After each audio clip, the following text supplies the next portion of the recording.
अस्सलाम वालेकुम जी। उम्मीद है तुसी खैरियत ना होने। यासिन भाई ਤੁਹਾਡਾ ਕੀ ਹਾਲ ਹੈ? ਅਲਹਮਦੁਲਿਲਾ ਜੀ, ਸ਼ੁਕਰ ਅल्लाह ਦਾ, ਠੀਕ ਠਾਕ। ਅੱਛਾ ਯਾਸਿਨ ਭਾਈ, ਅਸੀਂ ਪਿਛਲੀ ਵੀਡੀਓ ਬਣਾਈ ਸੀ ਗੰਡਿਆਂ ਤੇ ਹਾਂਜੀ ਤੇ ਉਹਦੇ ਚ ਅਸੀਂ ਮਾਰਦੇ ਰਹੇ ਉਰਦੂ। ਸਾਡੇ ਇੱਕ ਬੜੇ ਅਜ਼ੀਜ਼ ਆ ਬਜ਼ੁਰਗ ਆ ਹਿੰਦੁਸਤਾਨ ਚ ਚੜ੍ਹਦੇ ਪੰਜਾਬ ਚ ਸਾਨੂੰ ਸੁਣਦੇ ਆ। ਅੱਛਾ ਮਹਿੰਦਰ ਸਾਹਿਬ। ਮਹਿੰਦਰ ਸਾਹਿਬ ਉਹ ਰੈਗੂਲਰ ਸਾਡੀ ਵੀਡੀਓਸ ਦੇਖਦੇ ਆ ਤੇ ਉਹਨਾਂ ਨੇ ਕਮੈਂਟ ਕੀਤਾ ਪਿਛਲੀ ਦਫਾ ਕਿ ਤੁਸੀਂ ਪੰਜਾਬੀ ਚ ਵੀਡੀਓ ਬਣਾਓ। ਕੋਈ ਗੱਲ ਨਹੀਂ, ਕੋਈ ਮਸਲਾ ਨਹੀਂ, ਪੰਜਾਬੀ ਚ ਬਣਾ ਲੈਨੇ ਅਸੀਂ। ਤੇ ਅਸੀਂ ਉਹਨਾਂ ਦਾ ਸ਼ੁਕਰੀਆ ਵੀ ਕਰਦੇ ਹਾਂ। ਉਹ ਸਾਡੀ ਸਾਰੀ ਵੀਡੀਓਸ ਰੈਗੂਲਰ ਦੇਖਦੇ ਆ ਤੇ ਕਮੈਂਟ ਵੀ ਕਰਦੇ ਆ। ਤੇ ਯਾਸਿਨ ਭਾਈ, ਪਿਛਲੀ ਦਫਾ ਜਿਹੜੀ ਅਸੀਂ ਵੀਡੀਓ ਬਣਾਈ ਸੀ ਉਹ ਚ ਨਰਸਰੀ ਤਿਆਰ ਹੋਈ ਸੀ ਪਿਆਜ਼ ਦੀ। ਜੀ ਬਿਲਕੁਲ, ਨਰਸਰੀ ਤਿਆਰ ਕੀਤੀ ਸੀ ਤੇ ਇਸ ਟਾਈਮ ਮਾਸ਼ਾਅੱਲਾ ਨਰਸਰੀ ਟ੍ਰਾਂਸਪਲਾਂਟਿੰਗ ਹੋ ਰਹੀ ਹੈ। ਇਹ ਕੈਮਰਾਮੈਨ ਨੂੰ ਮੈਂ ਅਰਜ਼ ਕਰਾਂ ਉੱਥੇ ਦਿਖਾਓ। ਇਹ ਬੀਬੀਆਂ ਲਾ ਰਹੀਆਂ ਨੇ। ਇਹ ਦੇਖੋ ਇਸ ਟਾਈਮ ਟ੍ਰਾਂਸਪਲਾਂਟ ਹੋ ਰਿਹਾ ਖੇਤ 'ਚ। ਲਗਾਈ ਯਾਰ, ਕਿਉਂਕਿ ਗਰਮੀ ਵਾਲਾ ਪਿਆਜ਼ ਜਿਹੜਾ ਹੈ ਨਾ, ਉਹ ਤੁਸੀਂ ਤਰੀਕਾਕਾਰ ਉਹਦਾ ਹੈ ਕਿ ਜਿਸ ਤਰ੍ਹਾਂ ਟ੍ਰਾਂਸਪਲਾਂਟ ਕਰਨਾ ਹੈ ਜਿਹੜਾ ਖੱਤਾ, ਉਹਨੂੰ ਨਾਲ ਨਾਲ ਪਾਣੀ ਲਾਈ ਜਾਣਾ। ਇਹ ਦੇਖੋ ਖੇਤ ਗਿੱਲਾ ਵੀ ਆ, ਦਿਖਾਓ ਥੋੜਾ ਜਿਹਾ ਜੀ। ਤੇ ਅਗਰ ਪਾਣੀ ਨਾ ਲਾਓਗੇ ਪਨੀਰੀ ਜਿਹੜੀ ਉਹ ਸੁੱਕ ਜਾਏਗੀ। ਅੱਛਾ ਜੀ। ਤੇ ਉਹ ਫਿਰ ਨੁਕਸਾਨ ਹੋਏਗਾ, ਪੌਦੇ ਜਿਹੜੇ ਨਾ ਮਰ ਜਾਣਗੇ। ਨਾਲ ਨਾਲ ਪਾਣੀ ਲਾਈ ਜਾਓਗੇ ਬਿਹਤਰੀਨ ਆ। ਮਾਸ਼ਾਅੱਲਾ ਪਨੀਰੀ ਤਾਂ ਬੜੀ ਅੱਛੀ ਹੋ ਗਈ ਯਾਸਿਨ ਭਾਈ, ਲੇਕਿਨ ਇਹ 'ਚ ਗੰਦ ਵੀ ਹੋ ਗਿਆ, ਘਾਹ ਵਗੈਰਾ। ਗੰਦ ਵੀ ਜਿਹੜਾ ਉਹ ਵੀ ਫਾਇਦਾ ਦਿੰਦਾ ਹੈ, ਕਿਉਂਕਿ ਗਰਮੀ ਆ ਤੇ ਗੰਦ ਵੀ ਕੁਛ ਹੱਦ ਤੱਕ ਠੀਕ ਆ, ਬਹੁਤ ਜ਼ਿਆਦਾ ਨਹੀਂ।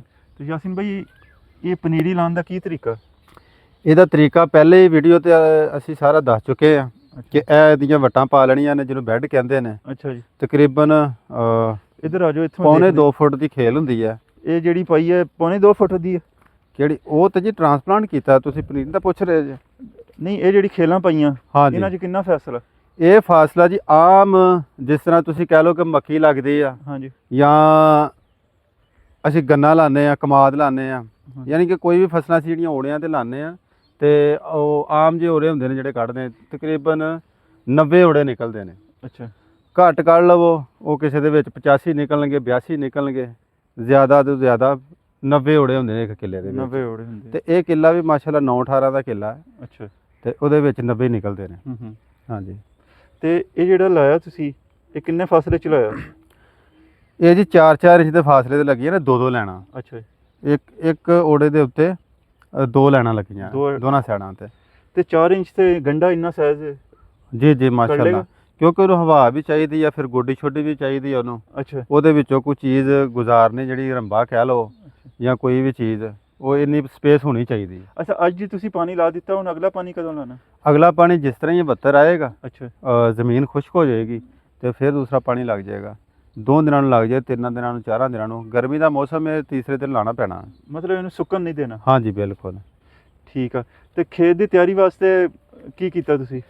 ਕੋਈ ਥੱਲੇ ਫਰਟੀਲਾਈਜ਼ਰ ਵੀ ਪਾਈ ਹੈ? ਜੀ ਬਿਲਕੁਲ ਜੀ। ਇੱਕ ਅਸੀਂ FFC ਦੀ ਸੋਨਾ DAP ਪਾਈ ਆ। ਅੱਛਾ ਜੀ। ਪੂਰਾ ਬੈਗ। ਔਰ ਦੂਸਰਾ ਅਸੀਂ ਸੰਜੇਟਾ ਦਾ SOP ਪਾਈ ਹੈ, ਪੋਟਾਸ਼। ਯਾਨੀ ਕਿ 25 ਕਿਲੋ ਦੀ ਬੋਰੀ ਹੁੰਦੀ, ਅੱਧੀ ਬੋਰੀ ਪਾਤੀ 12.5 ਕਿਲੋ।